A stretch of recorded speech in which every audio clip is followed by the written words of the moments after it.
How the left was lost.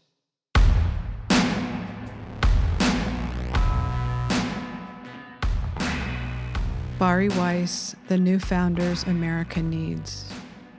What has become obvious to anyone paying attention is that we are living through a kind of revolution.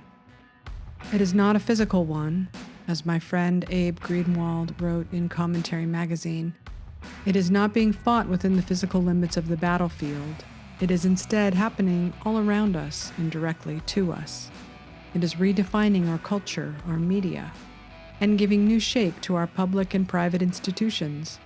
It is remaking the nation before our eyes. In other words, this is a revolution of culture, a revolution of ideas. Everyone has their own version of how the left was lost. This is mine. I tell my story as someone who was very much a devoted Hillary supporter in 2016 and an early Biden supporter. I tell this story as someone who got online in 1994 with one foot in the real world and one foot in the virtual one. I also tell this story as someone who is no longer a Democrat. Any slim chance there might have been for me to support the Democratic Party has been eliminated by the undemocratic partisan show trials of January 6th, an authoritarian power grab based on the lie that Trump brought the Proud Boys to D.C. to launch a violent insurrection against the U.S. government. Trump would not have urged Josh Hawley and Ted Cruz to debate the election in the Senate if he wanted to overthrow the government. All the violent riot did was interrupt the case he was trying to make and hand absolute power to his enemies. He might be a lot of things, but dumb is not one of them. Yes, the Democrats have used January 6th as a Reichstag fire to grow their power, punish citizens, and present a litmus test to anyone who dares to question the results of the 2020 election. After the American people watched the Democrats in the media completely memory hole what happened in the summer of 2020, most are looking at these hearings and the reaction to January 6th overall as an existential crisis the political aristocracy has time and money to care about.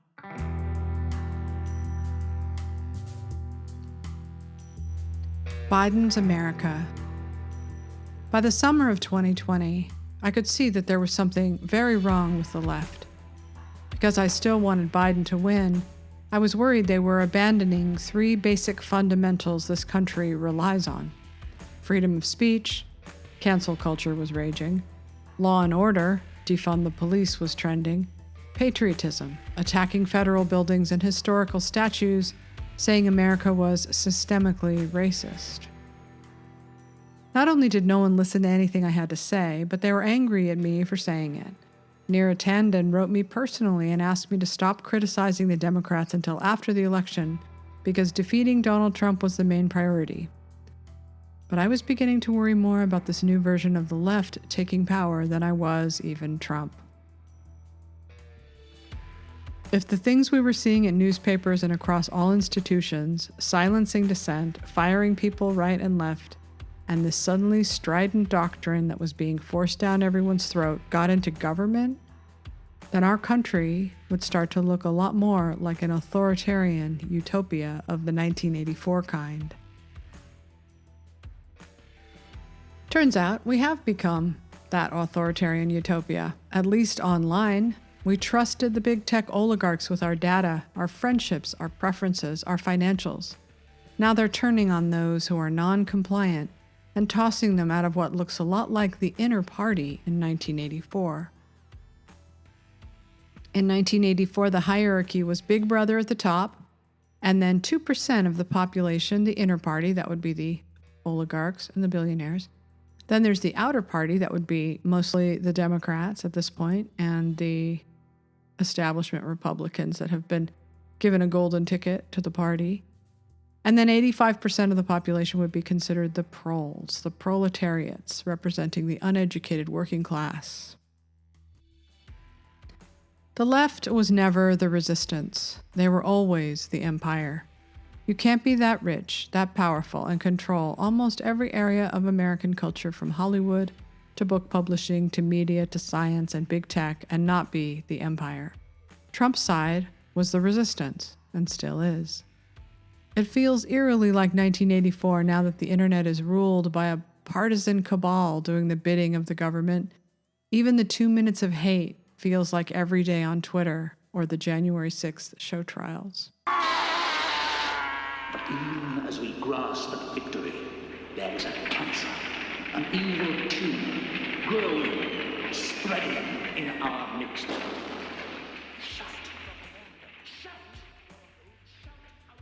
That's because Orwell recognized the hypocrisy of a movement supposedly based on equality that was still totally unequal.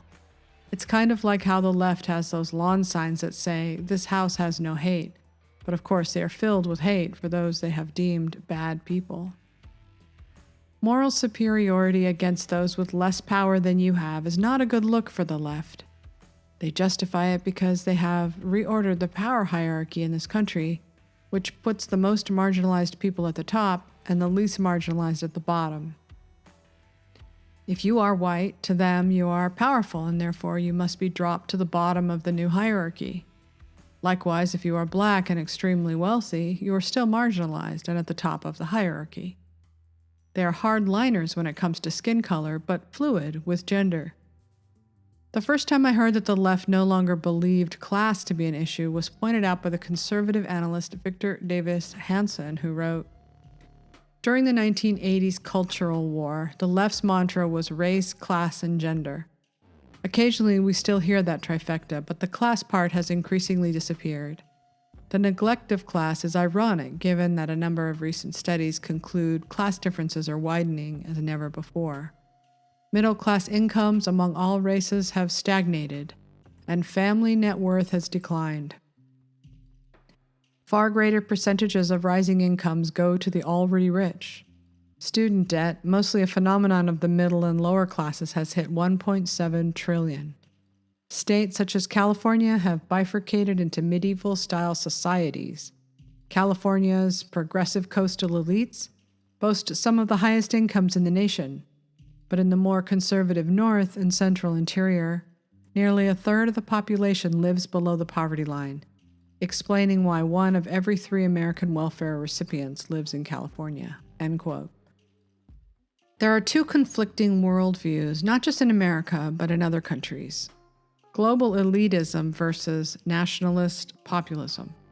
To the left of this country and much of Gen Z, they have come of age online, so they aren't so locked into the idea of America as a place with states and borders. Ideology matters to them more. One kind of future would be like 1984, where many countries have come together to form a broader virtual union.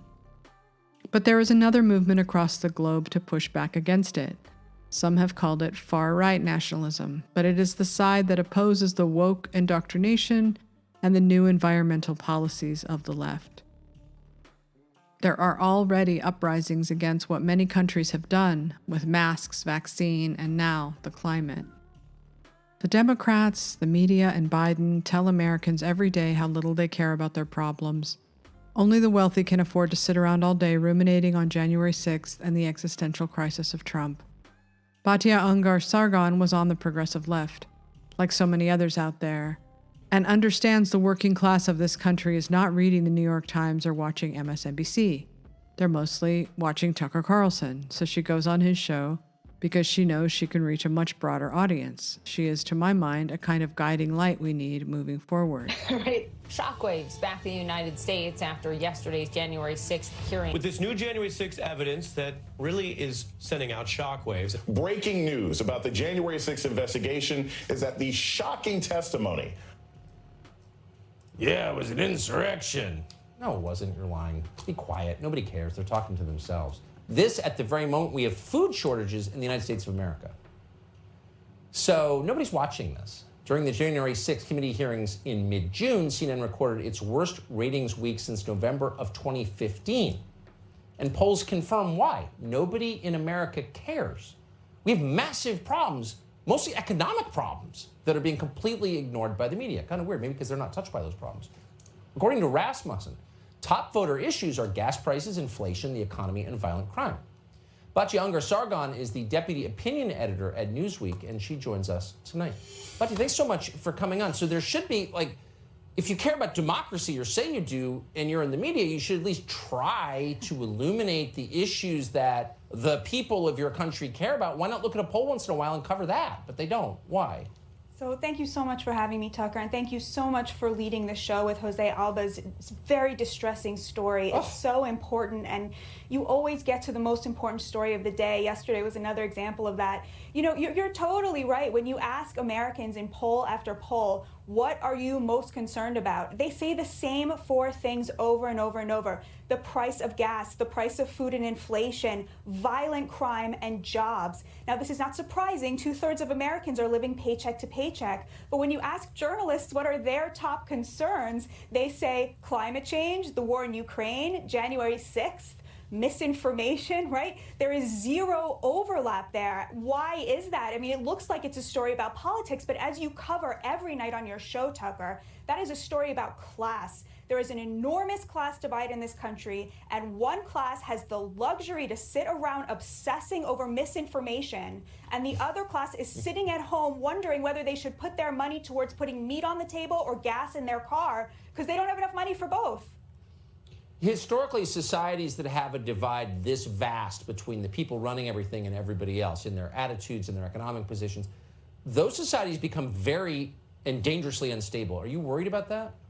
I'm not, because I have a lot of faith in the American people. I mean, polarization is a totally elite phenomenon, and Americans just don't buy it. And the sad thing is it would be bad enough if journalists were just ignoring violent crime, were just ignoring the fact that regular Americans can't afford meat, but it's worse than that. They create a taboo around talking about these issues. If you say, I am not okay with prosecutors siding with violent criminals against their victims, they call you racist. If you say, I am not okay with the fact that 1 in 5 American small businesses was decimated by these lockdowns, they call you a grandma killer. They have misunderstood their economic privilege as virtue, and that is unforgivable. And that is why I watch Tucker Carlson, because he is the most watched cable news host, and he's the most watched among the working class, which my former party has all but abandoned.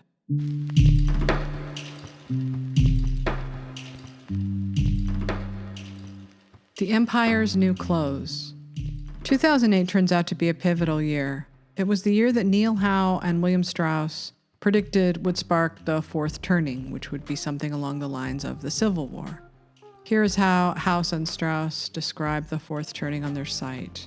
Quote, "The fourth turning is a crisis. This is an era in which America's institutional life is torn down and rebuilt from the ground up, always in response to a perceived threat to the nation's very survival.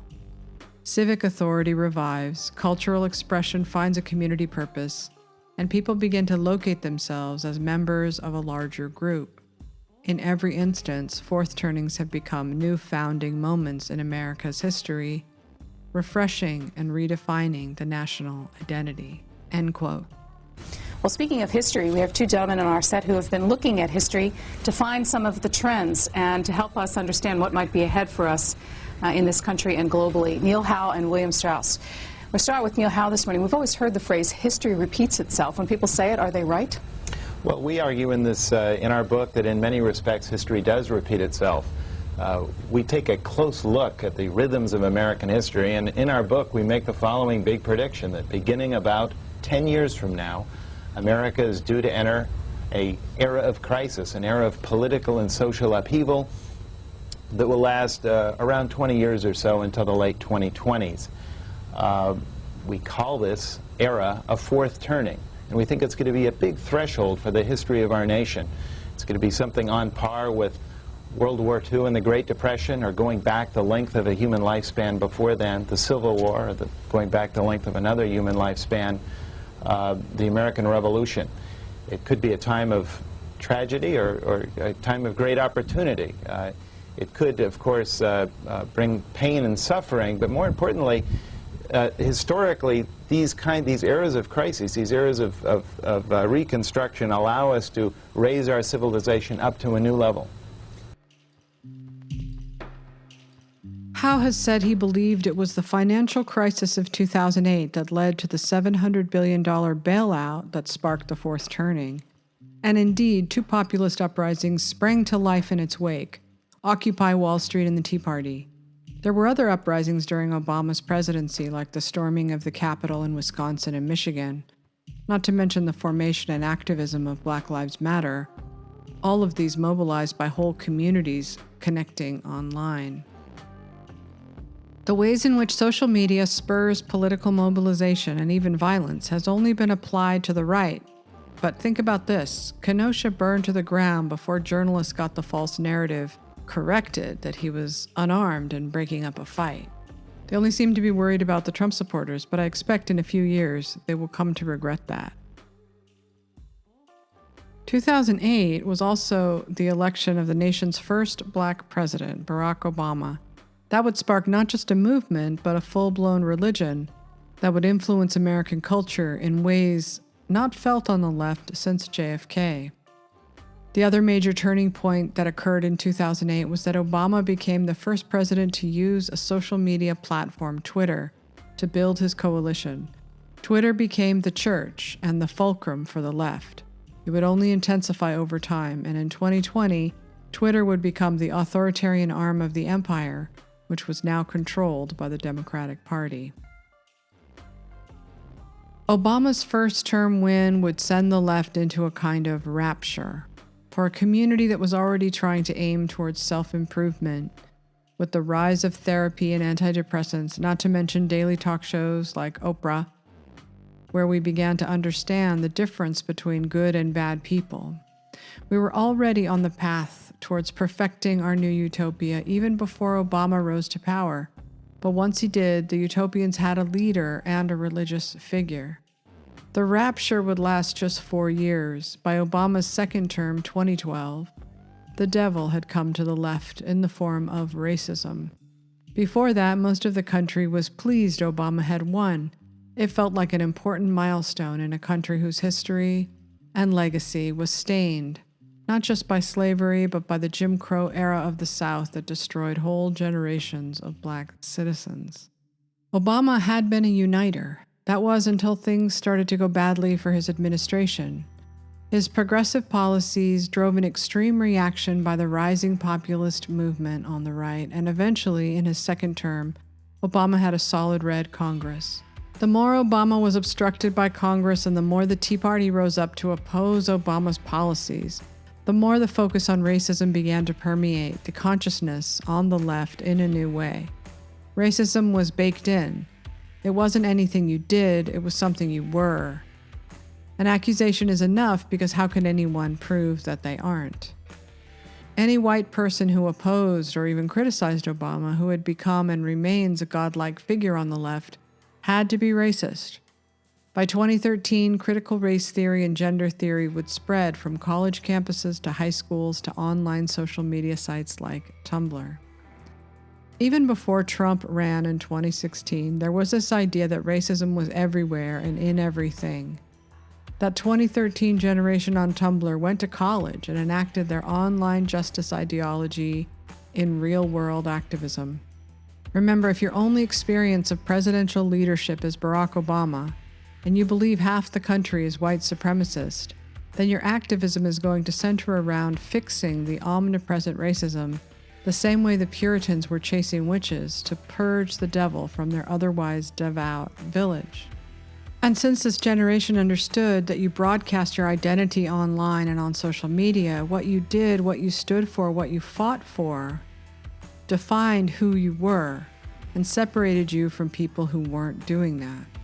I remember during the summer of 2020, my niece was begging me to put something about anti-racism on my Instagram. But I had been writing about racism and advocating for Black artists for years on my website, awardsdaily.com. That felt performative to me, and frankly, she sounded like she was in a cult. They were urging her to drop her relatives who weren't committed to racial justice. And this was in 2015. What is going on in college campuses in America? There are over 23 universities now which have minority and Black student protest movements demanding changes, saying that there's institutional racism ingrained inside the system, and these are some of the most prestigious colleges in the country. This one is Princeton University in New Jersey. There's a group of students right now who are occupying the president's office. They've got demands, they want to see changes, and we want to find out what they are.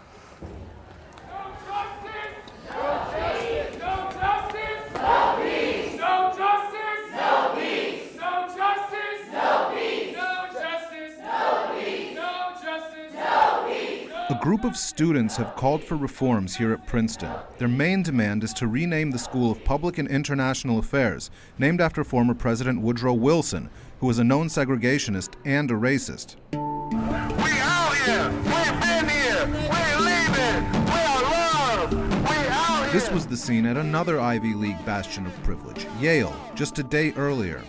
Students there are demanding that a dormitory, named in honor of an advocate of slavery, be renamed, and that faculty who refused to ban Halloween costumes that some students found offensive be fired. Their protests got widespread attention when this incident surfaced. By sending out that email, that goes against your position as master. Do you understand that? Then no, I don't agree with that. Then why the fuck did you accept the position? Who the fuck hired you? I have a different vision. You should step down. If that is what you think about being a master, you should step down. The student is angry at one of the members of faculty who refused to explicitly ban the Halloween costumes. These Ivy League protests follow on events at a state school, the University of Missouri, where African American students have faced overt racist attacks. I'm resigning as president of the University of Missouri system. Protesters there succeeded in getting President Tim Wolf to admit he hadn't done enough to fight racism on campus and to step down. My daughter told me she first started noticing what we call cancel culture, originating on Tumblr in 2013 with a website, Your Fave is Problematic, wherein a self-appointed army of strident thought police would call out celebrities or anyone whose platform was growing if they committed any sort of crime against the new doctrine. Here's a sample of what that looked like. For podcast listeners, it's showing posts that say, Megan Fox, culturally appropriative Chinese character tattoo. Pink, appropriating and sexualizing the kimono. Naturally, as the left was becoming more politically extreme, so too did the right rise up to challenge that movement and push back.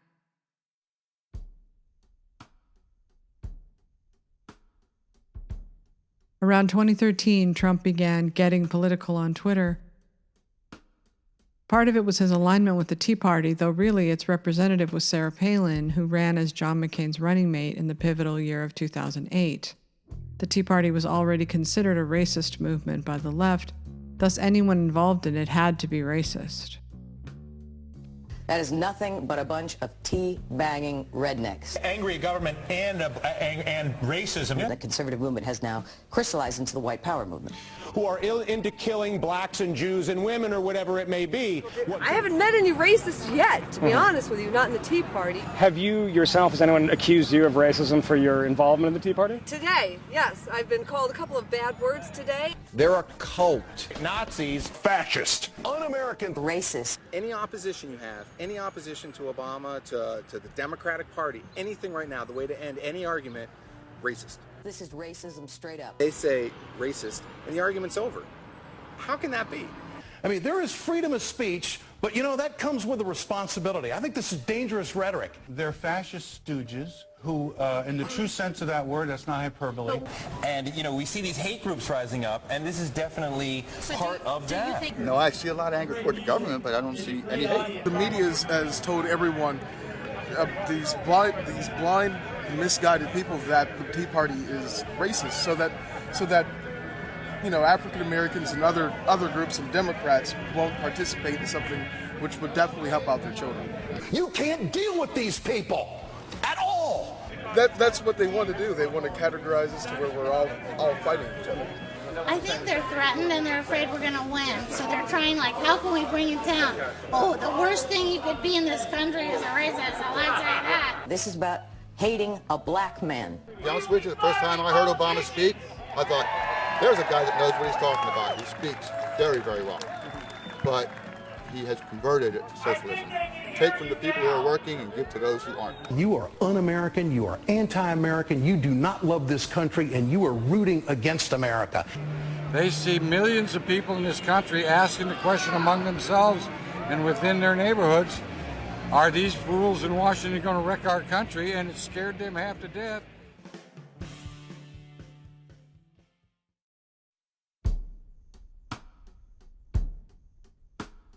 Here is Steve Bannon way back in 2012 explaining what would become the Trump strategy to win in 2016.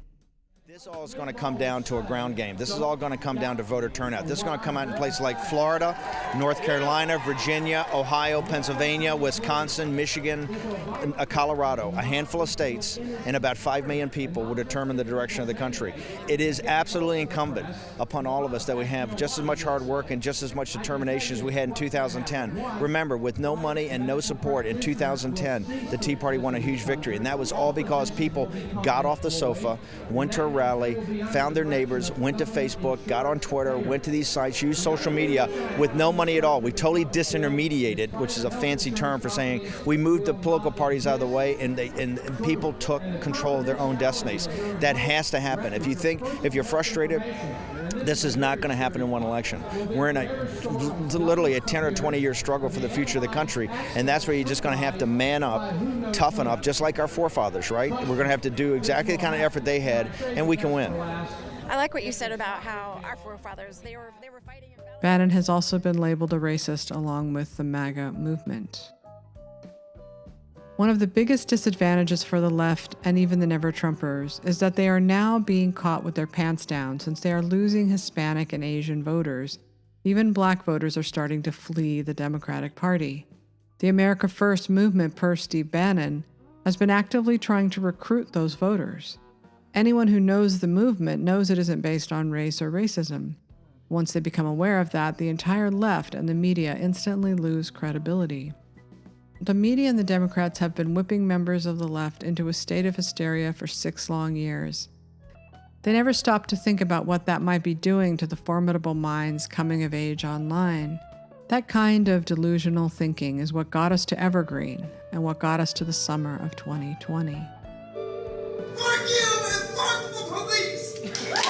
Last month, Evergreen State College in Washington went crazy when a professor of evolutionary biology named Brett Weinstein objected to a day of absence when white students and faculty were asked to voluntarily leave campus. Weinstein branded it a form of racial segregation. A group of student protesters called him a racist. The confrontation incited further protests, debates over free speech, and claims of systemic racism on campus. There are some offering us a way out, a new founding of sorts. Bari Weiss, whose common sense offers a path forward that retains some of the altruism of the left in its current state, but also seeks to build a new foundation of American life that preserves the things that define this country. Weiss has written a brilliant manifesto of sorts from a speech she gave at the new free-thinking university she helped build. Quote, "To be a founder in 21st century America means to reject the politics of resentment and to recognize our privilege. My dad lost a younger sister to cancer. My dad also has MS. So why does he constantly say he is the most privileged man in the world? Because he grew up in a stable, loving home with 2 parents.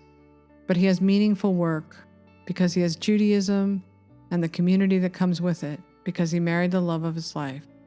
And above all else, because he had the great good fortune to be born in America.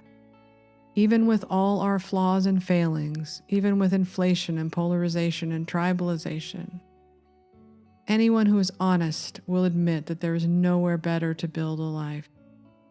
Saying that right now feels radical because grievance and resentment define the current cultural moment. It's a dead end. We must get back to gratitude. End quote.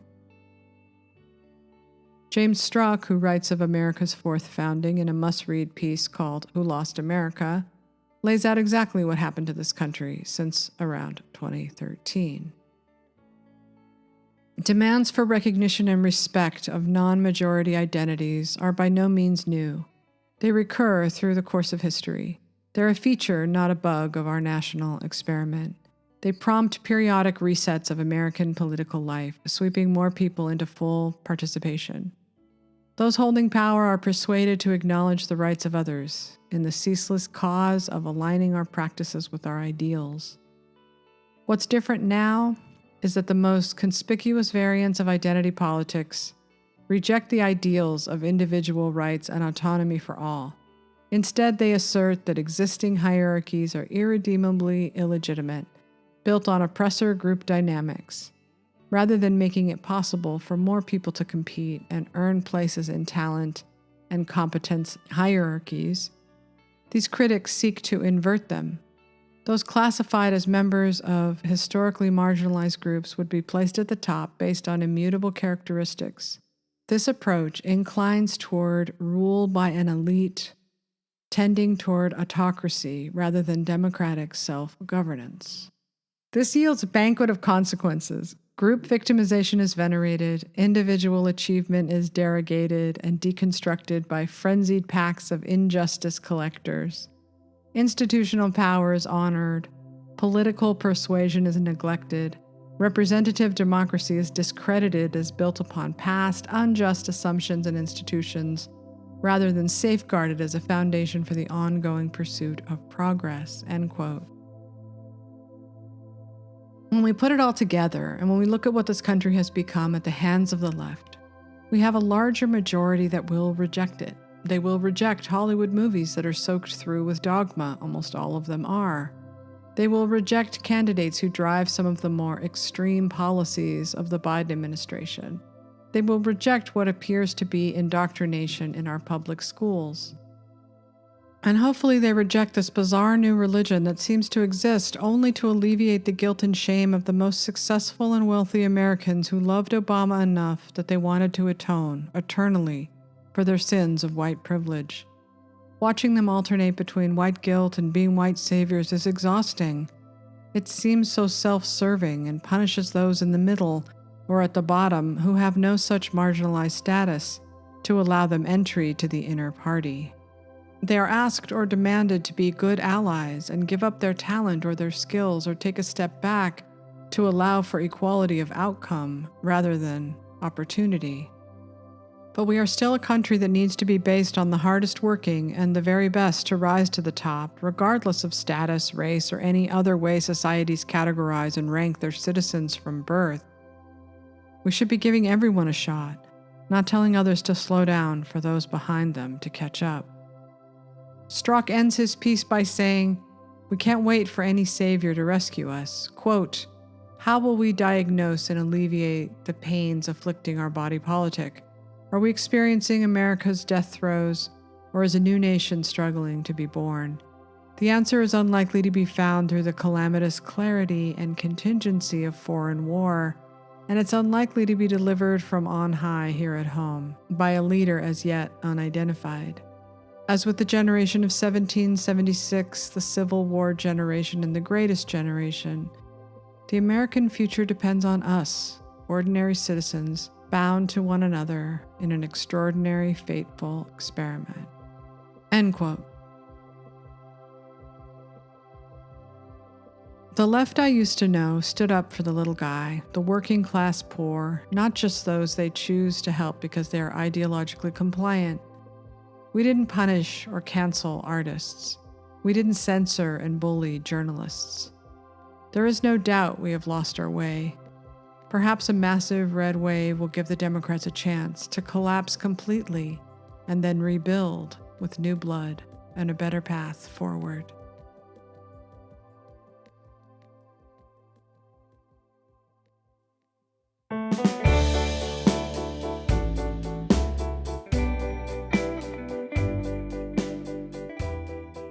Thank you for listening to my Substack, sashastone.substack.com.